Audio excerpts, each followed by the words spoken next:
Deadly Army commandos, effective Navy SEALs, the Greek Special Forces carry on a long and proud tradition.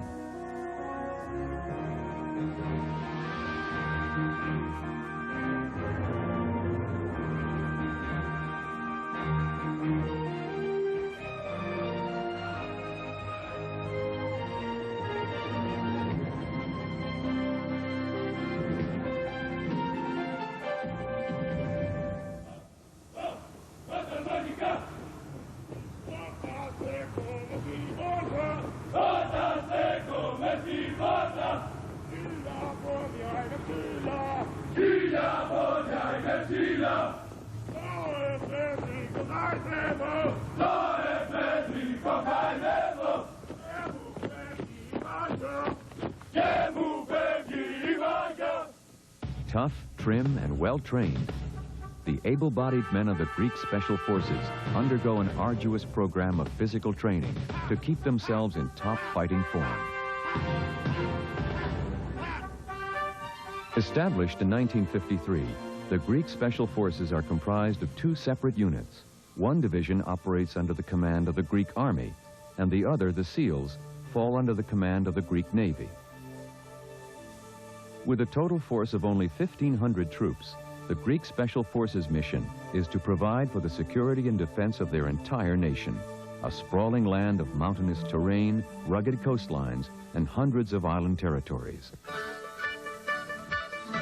Because of its strategic location in the eastern Mediterranean, Greece is considered a vital element of NATO's southern flank, from which NATO forces can control maritime communications to and from the Black Sea in the Middle East. Greece is also flanked by historically hostile neighbors, including the Bulgarian army, which possesses almost twice as many tanks as Greece, and to the east, its longtime nemesis, Turkey, which has battled the Greeks for centuries for the possession of the islands of the Aegean Sea.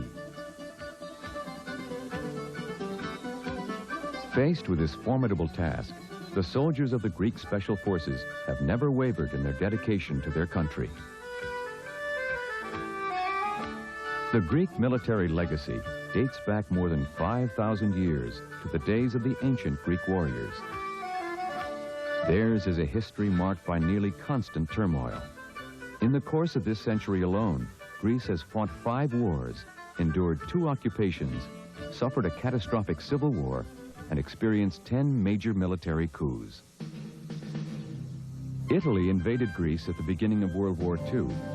To the astonishment of the world, the Italians, despite their superiority in manpower and military hardware, were driven back into Albania within a few days by determined Greek forces.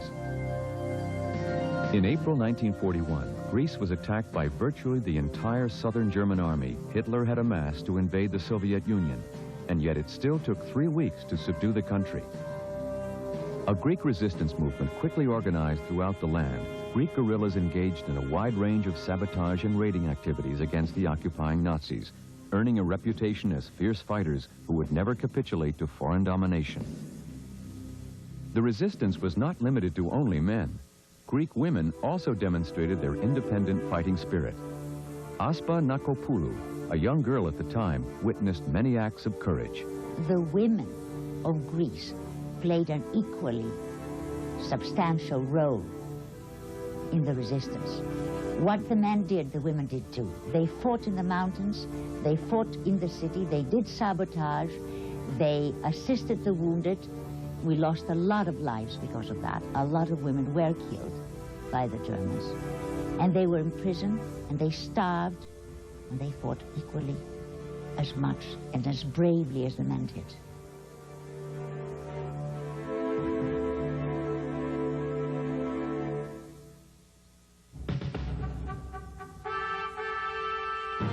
Shortly after the war, the Greek military began to reorganize under the command of General Galinsky, the father of the Greek Special Forces.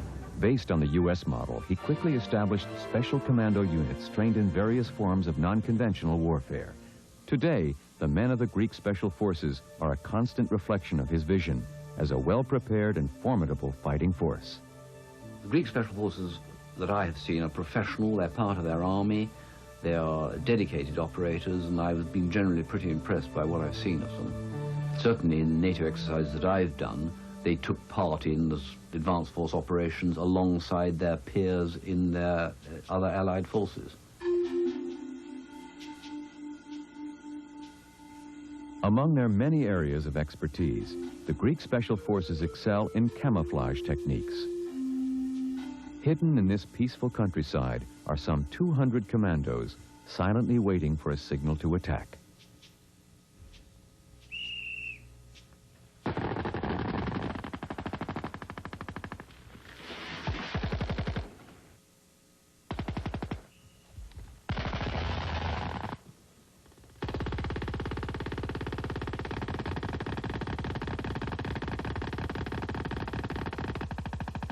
I saw some camouflage techniques that I'd never seen before based on my experience in the military. In point of fact, they had young men who actually stayed under the ground for up to 3 hours waiting for hypothetically the enemy to come into the killing zone. They were able to use the terrain there, the rocks, the vegetation. They required these soldiers to blend in. In fact, I just got to say it's the best camouflage I've ever seen. So I'd have to give them extremely high marks for that. And then the only place that could come from would be the lessons learned from World War II. Discipline is the key to successful camouflage techniques, remaining perfectly still in order to avoid detection.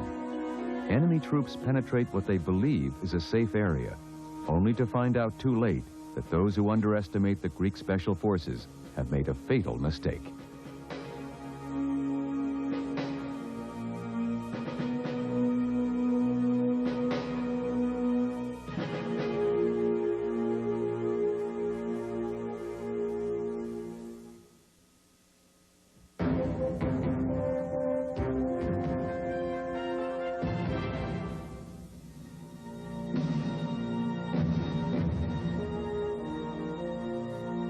Training for the Greek Army Special Forces takes place at a classified base in the southern part of Greece. The recruits here, all of whom volunteer for this difficult and dangerous duty, must undergo a tough regimen of strenuous physical training.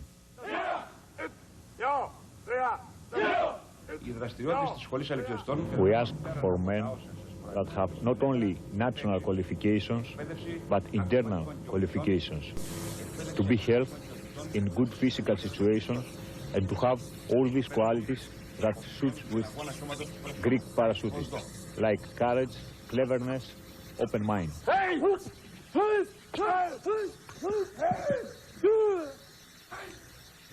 As the weeks pass, the training intensifies with brutal hand-to-hand combat, where the aggressiveness of each man is examined.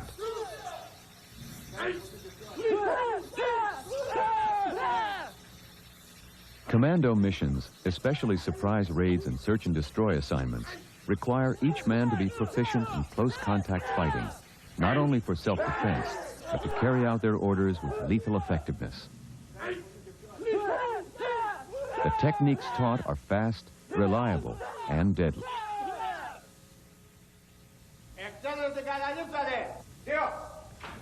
Next, the Special Forces recruits undergo extensive paratrooper training. Successful parachute techniques depend on perfectly choreographed movements. The next step is learning how to fall, or more accurately, how to land. Troops drill at length to master the techniques. While drill instructors closely monitor their every motion, nothing short of perfection is tolerated.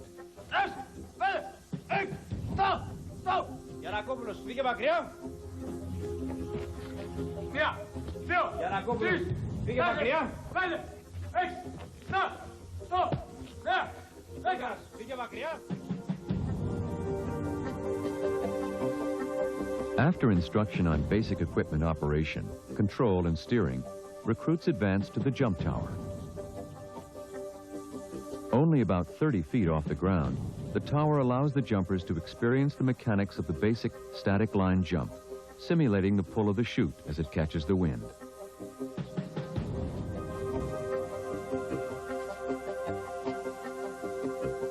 The Greek Special Forces also undergo drills for correct landing techniques. The first is to ensure that the paratrooper's body is constantly prepared to land. Incorrect body position is one of the main causes of injury in parachuting. The other source of injury is failure to control the chute once you've hit the ground. In this drill, recruits begin by assuming they've hit the ground in a position of no control.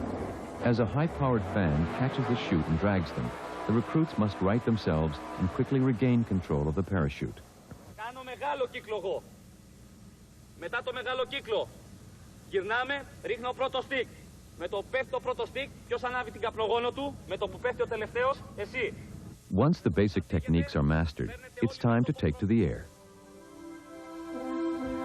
Since I was a child, my dream was to join the Special Forces as a paratrooper. After I volunteered, I made it through the difficult testing, and today I'm a proud member of a very elite unit.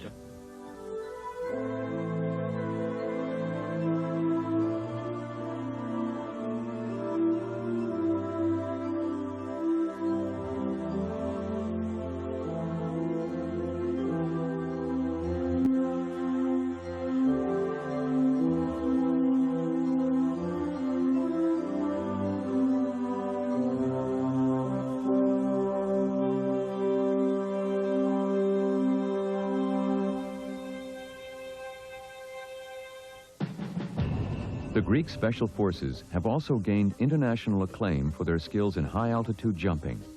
Descending from 5 to 7 miles high, they are specially trained at hitting their targets with pinpoint accuracy.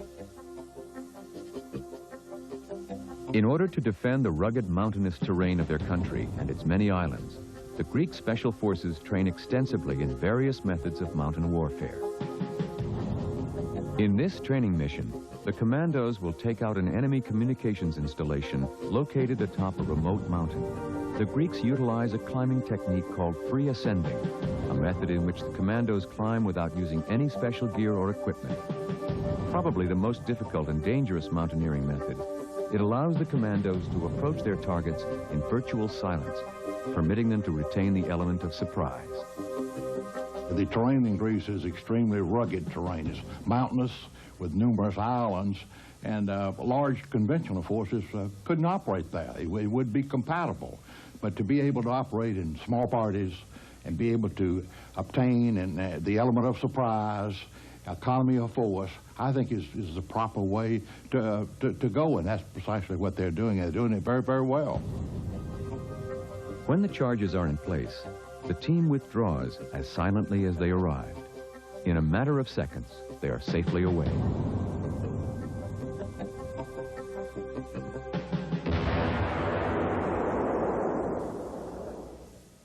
Everyone that joined Special Forces is very proud man, and the same feeling has their family, father and mother, feels proudness when their son joined in Special Forces.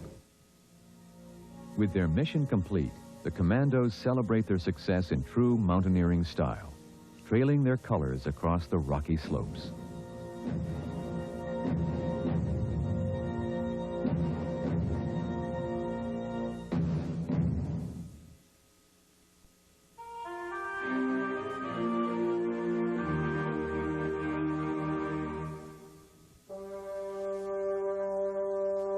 Ancient ruins are a powerful reminder of the rich and colorful history of Greece.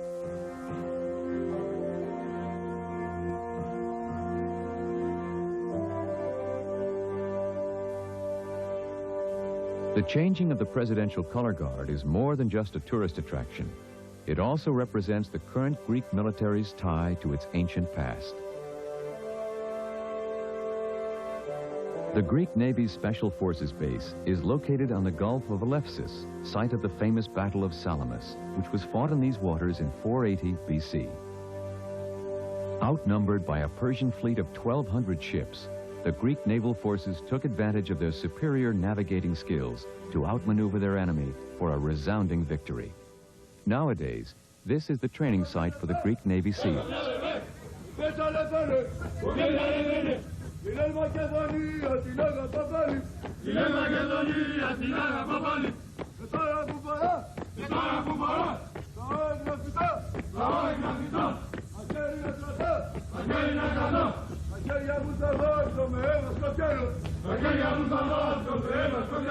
The training is very difficult.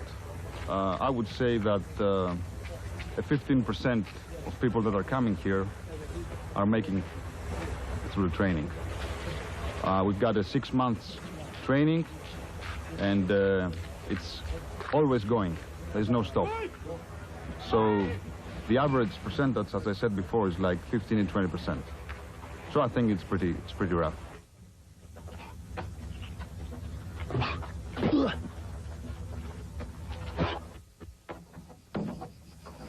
Similar to U.S. Navy SEALs, the Greeks also emphasize small unit training.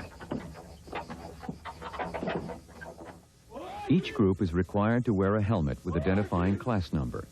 At this commencement ceremony, Class 117 passes the torch, in this case, the log, to a fresh incoming group of recruits.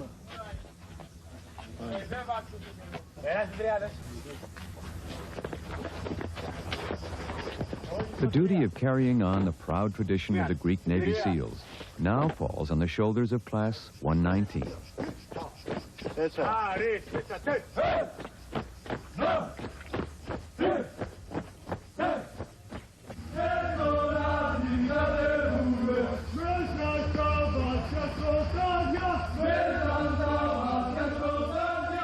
The relationship between the SEALs and the water is very tight.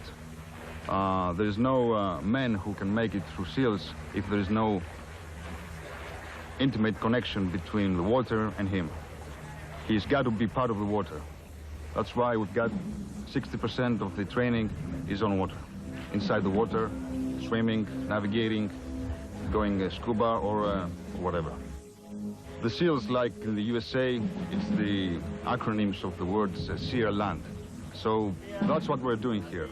We're operating in sea, on land, and jumping from the planes.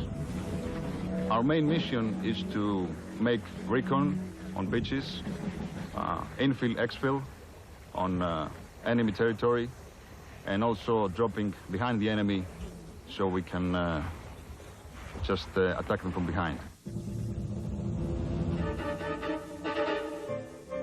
Whereas U.S. Navy SEALs deploy all over the world, the Greek SEALs are primarily functioning within their own country, constantly maintaining operational teams to protect and defend more than 400 Greek islands. If we consider that we have more than 100 islands, you can understand how much important it is for us to protect the environment over there. So what we're trying to do is get as much SEALs as we can over there, operational teams, and we've got like over 15 SEAL teams over there operating and protecting the environment. There is a very, very tight connection between the islands and the base, which is right here.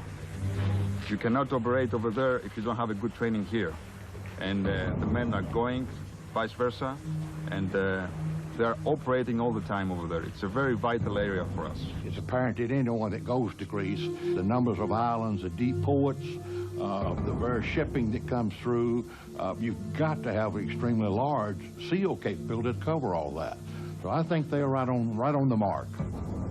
The Greek Navy SEALs Underwater Demolitions Team was the first Special Forces unit created when the Greek forces joined NATO. Experts in all forms of amphibious operations, the men are responsible for training all naval personnel in scuba commando techniques, including their specialty, demolitions.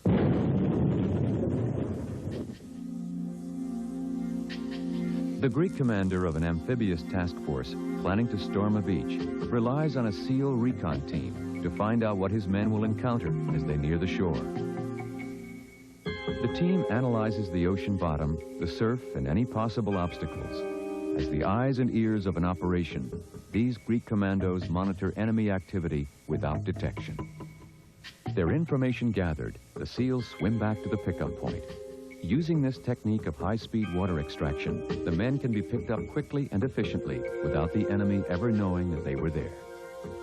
When you're talking about SEAL in Greece, there is always a great respect.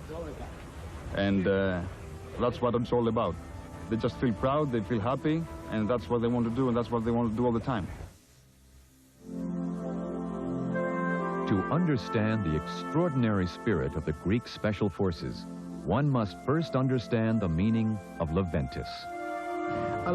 In a few words, Leventis is someone brave, a man with gentle feelings, high morale, but proud.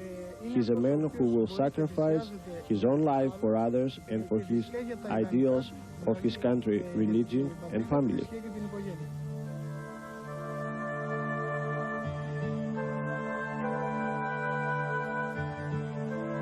Leventis is not only special forces people feature, but for all Greeks. It's someone that is brave.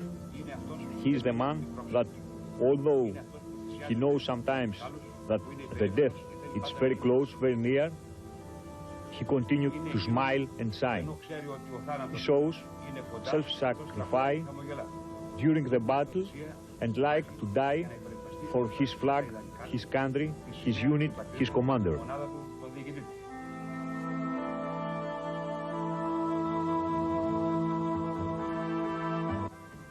In Japan, daredevils are celebrities. See what it takes to be a top test driver and ride the world's fastest motorcycle on The Adventurers. But stay tuned now for Those Who Dare, next.